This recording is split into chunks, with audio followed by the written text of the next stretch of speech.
जिन्होंने कुंभलगढ़ चित्तौड़गढ़ जैसे बड़े बड़े किले बनाए, वो टेक्नोलॉजी कहाँ चली गई हमारी? उस नालंदा विश्वविद्यालय में इतनी किताबें थी कि जब बख्तियार खिलजी ने उसके आग लगाई तो 6 महीने तक आग नहीं बुझी। दो चीजें, ये तो और बड़ी गजब है, संगीत और चित्रकला। कौन कौन सी? इस्लाम ये कहता है कि संगीत और चित्रकला हराम है, न तो गीत गाए जाने चाहिए न किसी प्रकार के चित्र। इसलिए भारत से बाहर जब तक मुसलमान थे वो ना तो गीत गाते थे ना ही किसी प्रकार के चित्र बनाया करते थे। लेकिन जब भारत आए और यहां आने के बाद देखा कि शाम को मंदिर में हरे रामा हरे कृष्णा झुक झुक के अपने वाले गीत गा रहे थे। उन्होंने पूछा भाई ये तुम हिल हिल के क्या करते रहते हो? हमने कहा भगवान के पास जाने का तरीका है, ये फ्रीक्वेंसी मैच होती है हमारी और हम डायरेक्ट भगवान के पास चले जाते हैं। भारत के अंदर एक नई विचारधारा शुरू होती है, सूफीजम। क्या शुरू होती है? सूफीजम पूरा कव्वालियों पर है। आप किसी भी सूफी संत की दरगाह पे चले जाइए, आज भी हिल हिल के गीत गाते हुए लोग मिलेंगे आपको। भरदे झोली मेरी ये मोहम्मद जाए ना दर से तेरे कोई खाली, मौला मेरे सब जगह गाए जा रहे हैं। ये केवल भारत में, भारत के अलावा कहीं भी। तो संगीत, और बाद में तो आप देखिए कि आज भी भारत के ज्यादातर अच्छे संगीतकार देखिए मुसलमान है। एक बार यहां शुरू हुए, फिर पता चला कि अल्लाह ने सबसे खूबसूरत कंठ मुसलमानों को दिए हैं, इसलिए बाद में खूब सारे गीत गाए गए। ये कहा, ये चित्रकला सल्तनत काल में तुर्कों के राज में चित्र बने ही नहीं। अकबर के टाइम में जाकर बाद में चित्र शुरू हुए, लेकिन फिर भी थोड़े थोड़े चित्र बनने शुरू हुए। तो उसमें चित्र जो भी बनते उनमें हिंदू विशेषता भी होती है, कैसी विशेषता होती? मुस्लिम। तो एक नई कल्चर है, उस कल्चर का नाम क्या था? Indo Islamic. तो उसमें दोनों विशेषता थी, हिंदू और मुसलमान। उसके प्रभाव कहां कहां दिखाई दिए? साहित्य, स्थापत्य कला, संगीत और भाषण। कल्चर पे प्रभाव पड़ा तो एक जगह प्रभाव हो रहा है, धर्म। कहां पर है? तो अपना भारत का धर्म कौन सा था? हिंदू। बाहर से एक धर्म आया, वो कौन सा हो गया? मुसलमान। दो धर्म हो गए। हिंदुओं की कुछ विशेषता मुसलमानों ने ली, मुसलमानों की कुछ विशेषता किसने ली? हिंदू। जब हिंदुओं ने मुसलमानों की विशेषता ली तो अपने यहां पर एक आंदोलन शुरू होता है, उस आंदोलन का नाम था भक्ति। क्या नाम था? मुसलमानों ने जब हिंदुओं की विशेषता ली तो एक आंदोलन शुरू हुआ, उसका नाम था सूफी। कौन सा था?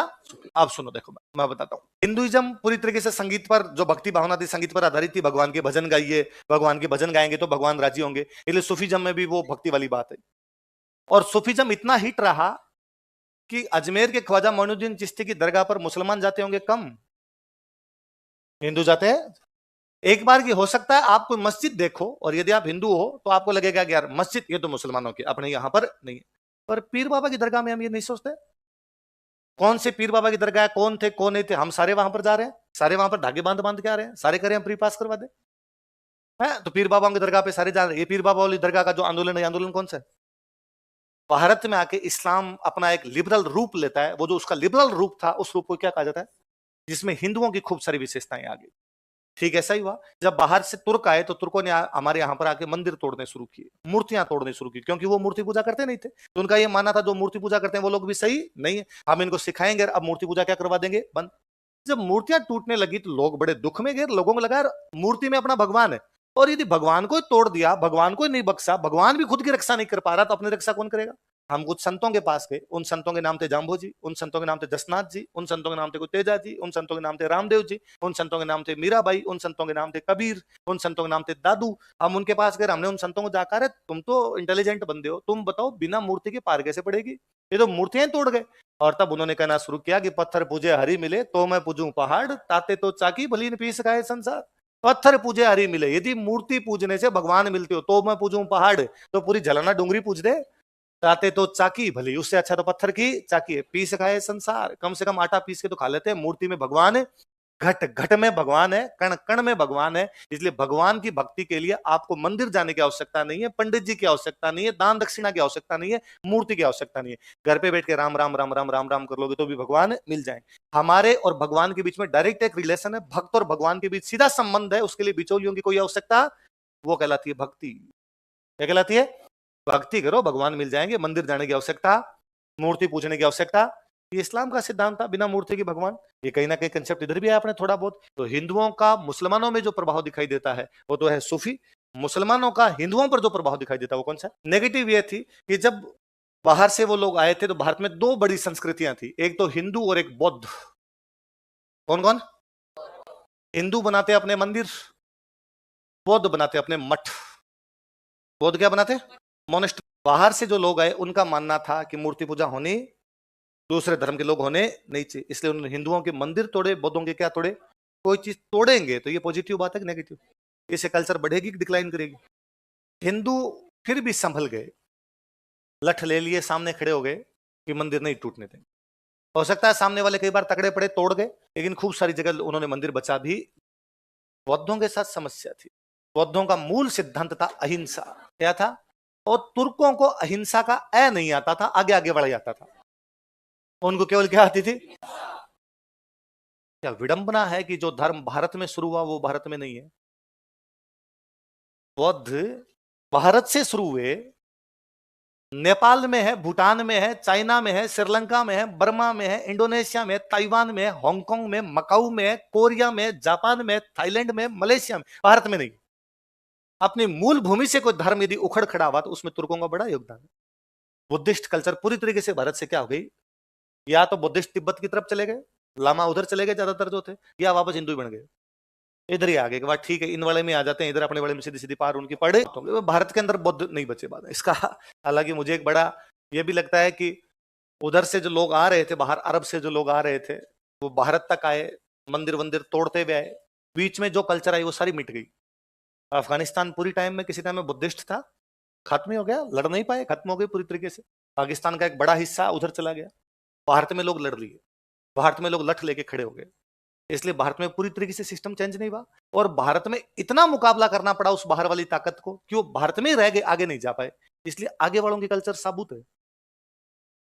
यदि भारत नहीं लड़ता ना तो आगे वाले और जाते। तो इन आगे वालों को, बर्मा को, हांगकांग को, जापान को, इनको भारत के पग धो धो के पी लेना चाहिए कि तुम्हारी यदि कल्चर बनी रही ना, उसमें एक योगदान हमारा है कि हमने ये रोक राख लिया, वो जो भी आंधी उधर से आई हुई थी उस आंधी को आगे जाने नहीं दिया, इसलिए उनकी कल्चर बचबुचा आ गई। यहाँ पर ही आगे रड़म रप्पा जो होना था वो खत्म हो गया।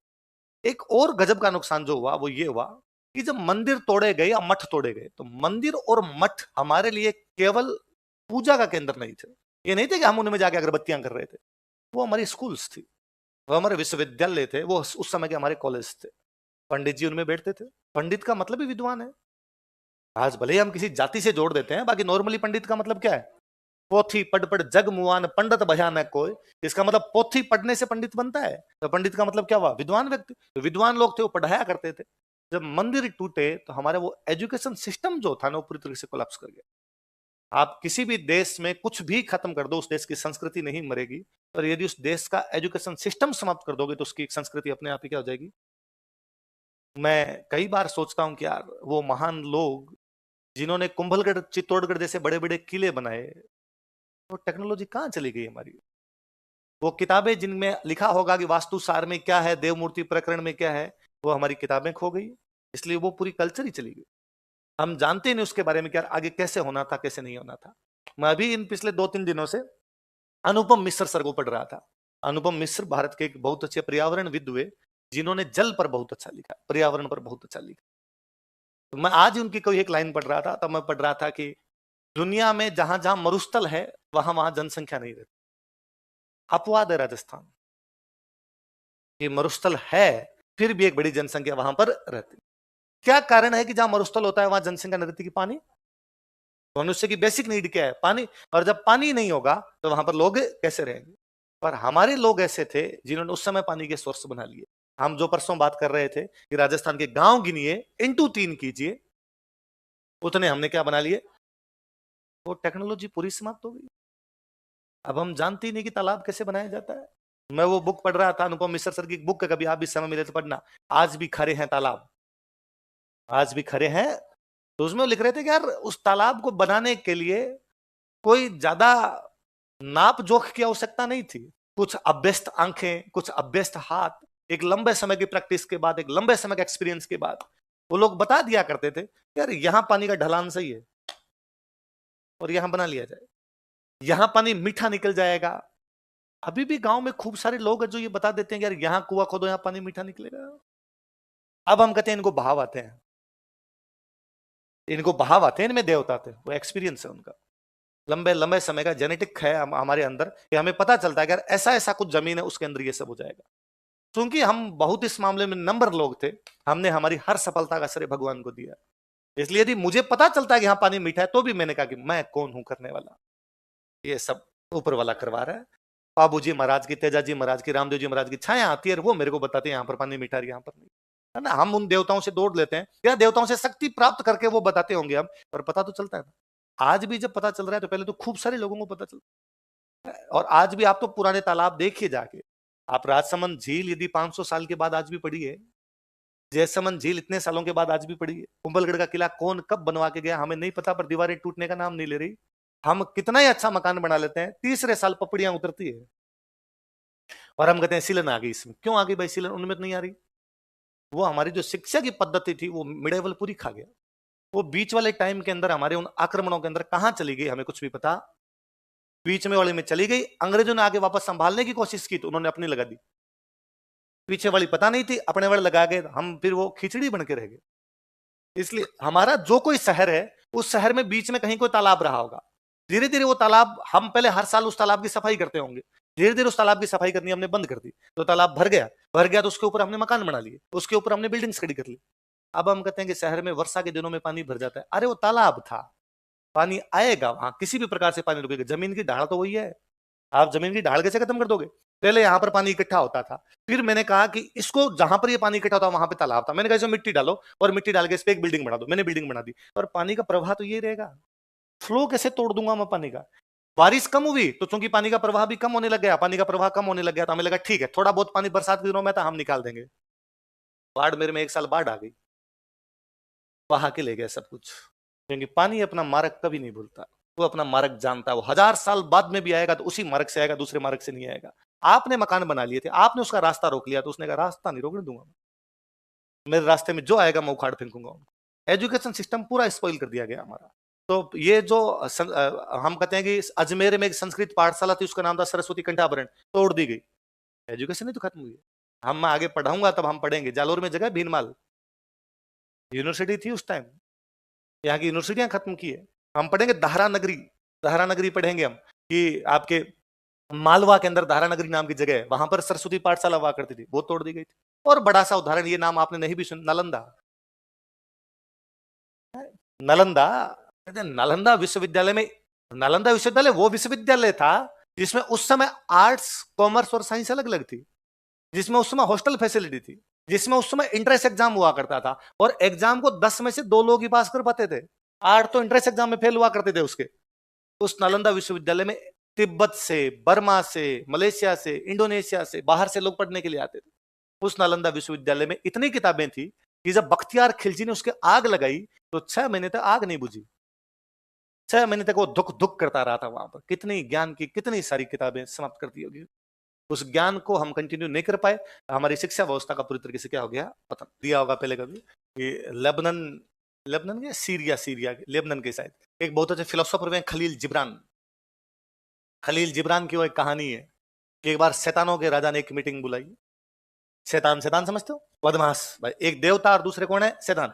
तो शैतानों के राजा ने एक मीटिंग बुलाई और उसने कहा कि शैतान ने कहा मैं बूढ़ा हो गया हूं, शैतानों के राजा ने कहा मैं बूढ़ा हो गया हूं, इसलिए नया राजा चुनना है। तुम सारे शैतानों में से कौन होगा जो अगला राजा बनेगा? सब ने कहा मुझे बना दो, मुझे बना दो। उसने कहा नहीं भाई साहब, पहले प्रूव किया जाए तुम्हें शैतान वाली बात है कि नहीं, राजा बनने की बात है कि नहीं। तो जैसा करोगे लगेगा ये काम शैतान का काम, तो बना दूंगा। 6 महीने का टाइम है। 6 महीने बाद शैतान इकट्ठे हुए, शैतानों ने आके एक आया और उसने कहा मैंने साहब 1 लाख लोगों को मारा है, अब तो बनाओ। उसने कहा आउट, बाहर निकल। दूसरा है, उसने कहा था मैं तो छोटे छोटे बच्चों को मार के उनका खून पी गया, ये काम देखो कितना क्रूर काम किया मैंने। उसने आउट। तो तीसरा यार, उसने कहा मैंने गांव के आग लगा दी थी, बच्चे बूढ़े जल रहे थे तो मुझे बड़े मजे आए। किसी ने कहा कि मैंने गर्दनें काट दी, मैंने रेप किए, मैंने लोगों को मार दिया, मैंने लोगों को बेच दिया, अलग अलग बातें बताई। उन्होंने सबको बाहर निकाला। एक शैतान यार, उसने कहा कुछ बच्चे स्कूल जा रहे थे, मैंने उनको रास्ता भटका दिया। शैतानों के राजा ने कहा तुम असली शैतान हो। जो आपको पढ़ने से रोके, वो जो आपको शाम को आके भाई एक दिन में क्या बिगड़ता है यार, आज तो सैटरडे है, आज तो चिल किया ही जा सकता है, वो कौन है? आई बात समझ में? तो जो पढ़ने से रोके वो कौन है? मारने पीटने जलाने से नहीं, पढ़ाई से कोई रोक देता है आपको, एजुकेशन से रोक देता है।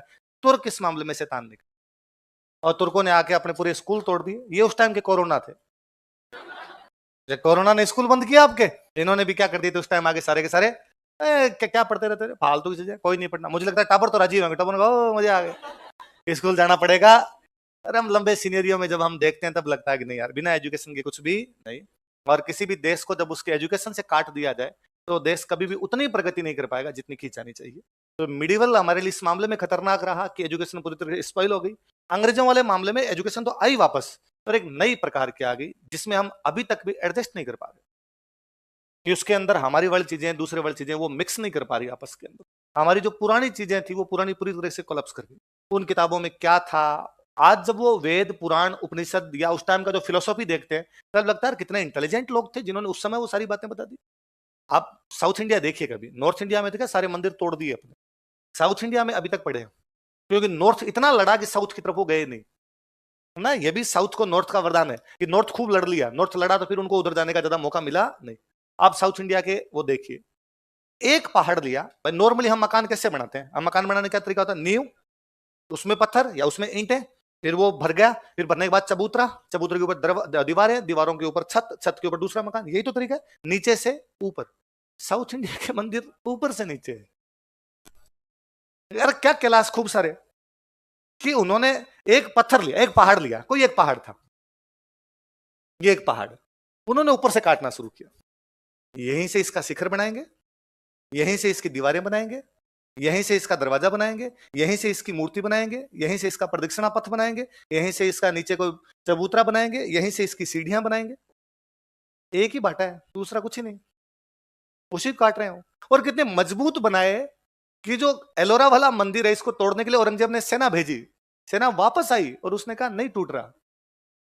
3 साल लगे, उसके बावजूद वो टूटा नहीं। उन्होंने वापस आ गया, नहीं पार पड़ रही, औरंगजेब ने कहा वाह वापस आ जाओ, नहीं पार पड़ रही तो फिर छोड़ देते हैं। भोपाल, भोपाल का नाम भोपाल इसलिए क्योंकि यहाँ पे ताल था, है ना। भोज ने ताल बनाया था, इसलिए नाम था भोजताल। क्या नाम था? भोजताल, भोजताल, भोजताल, भोजताल करते करते वो भोपाल कर गए। इसलिए आज भी बोलते हैं कि ताल में सबसे अच्छा कोई ताल है तो भोपाल है। तो वो ताल था वहां पर। होसंगसा, होसंगसा नाम पड़ता है। होसंगसा उस ताल को तुड़वाता है, बरसों लगे थे, पूरी पूरी सेना लगाई तब ताल टूटा, वरना ताल नहीं टूटता उससे। तो कितना आर्किटेक्चर था उनके पास में, क्या कैसे बना के गए होंगे, उनसे टूट नहीं रहा था। और छोड़िए, आप तो बावड़ियां देखिए, बावड़ी नॉर्मल पानी के लिए होता है। आप तो ये देख लीजिए, कभी आभानेरी जाइए, चांद बावड़ी है ना, या कभी आमेर जाइए, पन्ना मीना की बावड़ी है। उल्टी बना दी उन्होंने, उल्टा मंदिर। नॉर्मली मंदिर क्या होता है, ये है, उल्टा खोद दिया। क्या टेक्नोलॉजी थी उन लोगों के पास में, कैसे कर गए वो ये सब चीजें। न तो उनकी किताबें हैं, न वो एक्सपीरियंस उनका उनके साथ ही चला गया, तो वो जो वर्बल हो सकता था वो भी समाप्त हो गया। एजुकेशन सिस्टम पूरा चेंज हो गया तो वो भी समाप्त हो गया। किताबें उनकी बची नहीं तो उनके बारे में हमें कोई भी जानकारियां। तो ये सबसे भयंकर नुकसान था कि जब एजुकेशन टूटती है तो उससे ये नुकसान। मैं एक बार लामाओं के बारे में पढ़ रहा, लामा होते लामा, तिब्बत वाला लामा, कितना सच्चा कितना झूठा, पर लामाओं की कहानी थी। उस लामाओं की कहानी में था कि अंग्रेज लामाओं के ऊपर रिसर्च कर रहा है। लामा मतलब बुद्धिस्ट जो है ना, भिक्षु जो ये होते हैं, संत होते हैं तिब्बत के अंदर। तो लामा सुबह उठता है, सुबह उठ के अपना योगा वोगा करता है, मंत्र वंत्र पढ़ता है, फिर बैठ जाता है, दिन में खाना वाना खाता है, शाम को फिर थोड़ी बहुत भगवान बुद्ध की किताबें पढ़ता है, अगले दिन फिर वैसा करता है। तो एक अंग्रेज ने एक दिन कहा कि सारे दिन ये रोटी बढ़ा के बैठे हुए हो तुम लोग, और ये मंत्र पढ़ लेते हो, थोड़ा बहुत योगा वोगा कर लेते हो, क्या होता है इससे? तुम कोई नई दुनिया में जो चल रहा है इसके बारे में भी कुछ जानते हो क्या? तो उस लामा ने कहा चिल कर, तुझे क्या करना है, रिसर्च करना है कर, देख जो लिखना है वो लिख ले, चला जा। अंग्रेज कई दिन बैठा रहा, तो एक दिन उस लामा ने उसको आगे ऊपर पहाड़ पे चलते हैं, उस पहाड़ पे ऊपर लेके गया। ऊपर ले जाके उसने एक बड़ा सा पत्थर पड़ा था, तो इस पत्थर को सरका। अंग्रेज ने कहा दिमाग खराब है, ये कोई 10-20 टन का पत्थर है, कैसे सरका सकता हूं? अरे जोर तो लगा, लगा से जोर लगाया, पूरा जोर लगा। उसने कहा तो इधर उधर हिलेगा ही नहीं, इतना भारी पत्थर यार कैसे हिल सकता है? 1 क्विंटल का आदमी है, उसे 1 क्विंटल का ही दे दिया जाए तो भी सरकाने में जोर आए, तो 10-20 टन का है। उसने कहा 2 मिनट रुक।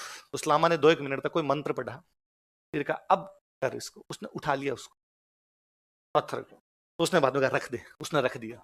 उसने 2 मिनट बाद में कहा अब कर, उसने कहा नहीं हो रहा। उसने लामा से पूछा कि तूने क्या किया था कि 2 मिनट के लिए मेरे हाथ में आ गया? उसने कहा मैंने ग्रेविटी खत्म कर दी इसकी। भाई गुरुत्वाकर्षण से ही तो है, तभी तो वस्तुओं में बाहर है, वो समाप्त कर देंगे तो बाहर ही नहीं है। उसने कहा मैंने मंत्र बोला यहाँ की ग्रेविटी खत्म कर दी थी। उस अंग्रेज ने कान पकड़े,